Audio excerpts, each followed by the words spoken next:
একে একে বেরিয়ে আসছে প্রেসিডেন্ট বাশার আল আসাদের নানা কুকীর্তির খবর। এই তালিকায় নতুন যোগ হলো বিপুল পরিমাণ অর্থ পাচারের তথ্য। এবার $250 মিলিয়ন অর্থ পাচারের রিপোর্ট প্রকাশ করেছে ব্রিটিশ গণমাধ্যম ফাইন্যান্সিয়াল টাইমস, যেখানে বলা হয় 2018 ও 19 অর্থ বছরে 2 বছরব্যাপী আসাদ সরকার পাচার করে মিলিয়ন অর্থ। এ অর্থ মস্কোর ভিনুকোভা বিমানবন্দরে পাঠানো হয়, এরপর জমা রাখা হয় রাশিয়ার অনুমোদিত ব্যাংকে।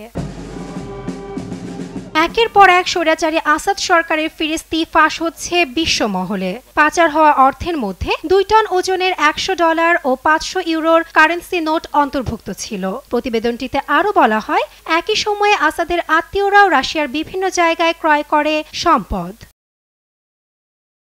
এর আগেও সিরিয়ার বিরোধী দল থেকে আসাদ অর্থ পাচারের সাথে জড়িত এমন অভিযোগ ওঠে। এমনকি গৃহযুদ্ধের অর্থ জোগাড়ে নানা অপরাধ কার্যক্রমের সাথে যুক্ত ছিল আসাদের নাম।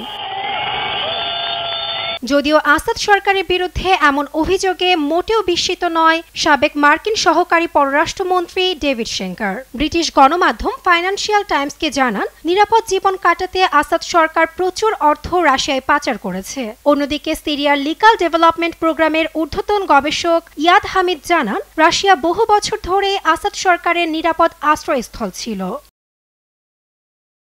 এর আগেও বছরের পর বছর ধরে আসাদ সরকারকে সমর্থন দিয়েছে অন্যতম বন্ধু দেশ রাশিয়া। রাশিয়ান কোম্পানি সিরিয়ায় ফসফেট সাপ্লাই চেইনে যুক্ত হওয়ার পর এ সম্পর্ক আরও গভীর হয়। এবারে প্রকাশিত 2 বছরের এ অর্থ পাচারের কোনো রেকর্ডই নেই রাশিয়ার ব্যাংকগুলোতে।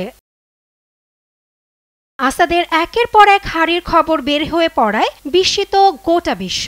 কয়েকদিন আগে অস্ত্র অর্থায়নের জন্য আসাদ বিভিন্ন দেশে ক্যাপটাগন মাদক পাচার করত বলে সংবাদ প্রকাশ করেছিল বিভিন্ন গণমাধ্যম। নাসরিন আক্তার, নিউজ ডেস্ক, দেশ টিভি।